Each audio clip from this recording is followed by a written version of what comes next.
Hello, everyone, and welcome. My name is Kunal Merchant. I'm a partner and chief operating officer with Revitate, and we're thrilled to have you all here today for our very special Revitate Insights event entitled Opportunity Zone Market Update and Policy Outlook. No, thanks so much for that introduction, and we want to thank Revitate for arranging this panel. We'll jump into our quick Revitate update. Quickly, just to give an overview of who we are at Revitate. We're an investment management platform based in Newport Beach, California, that's been spawned from our family's family investment office. We've had success over the generations in real estate development, consumer brands with a family apparel company, and of note in sports, where we are co-owners of the Sacramento Kings basketball team. With respect to the opportunities on business, as Kunal mentioned, we've been in it since the very beginning.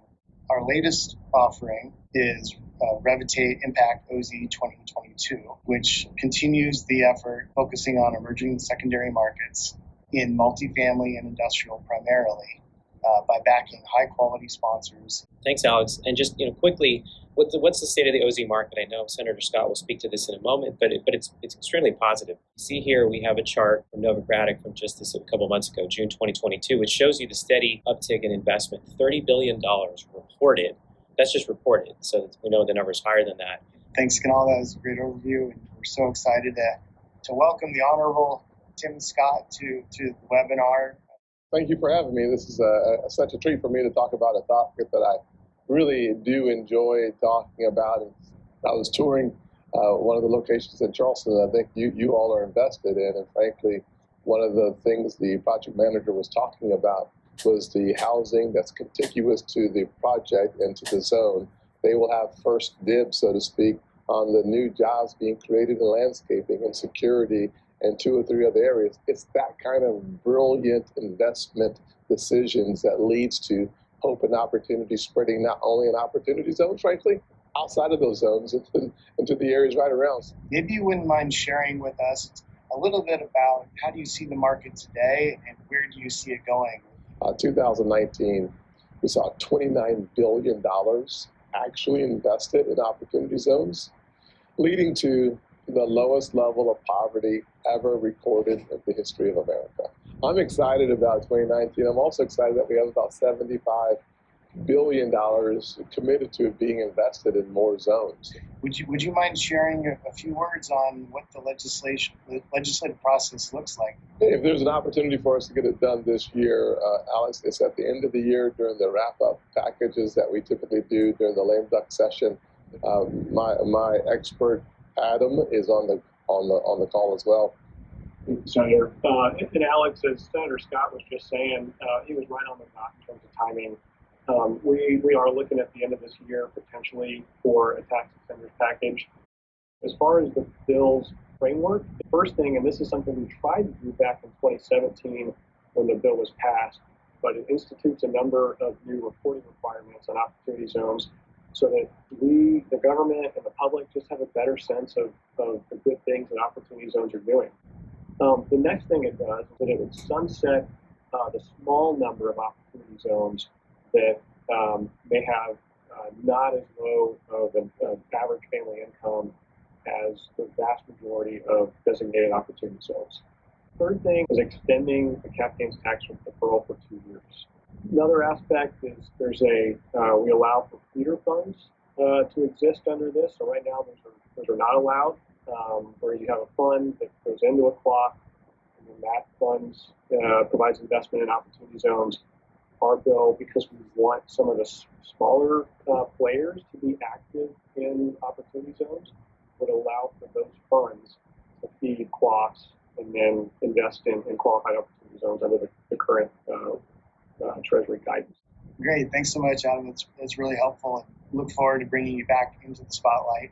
But first, we wanted to pivot back and introduce the Honorable Chris Cox. Well, thank you, Alex. I guess I'd begin by saying that investing of all kinds, opportunity zones included, ultimately depends on fundamentals.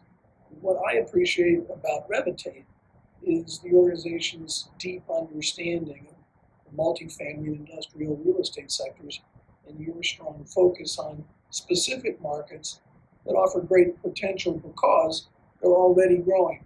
And then switching hats, thinking about this from a social policy perspective, as Tim was talking about, rather than a pure investment perspective. Investing in opportunity zones is just very good for the country and for our communities. And so, in an altruistic way, it's nice to feel good about how your investments impact the world. Why do you think the OZ program is a compelling tool for investors at this moment? Well, taking a look at the economy, I think there's good news and bad news. The good news is that there are signs of continued reduction in inflation. The bad news on inflation is that one reason it's coming down is because the world economy is stalling out. And all of that makes investment with a longer time horizon relatively more attractive, which immediately makes one think about opportunity zones.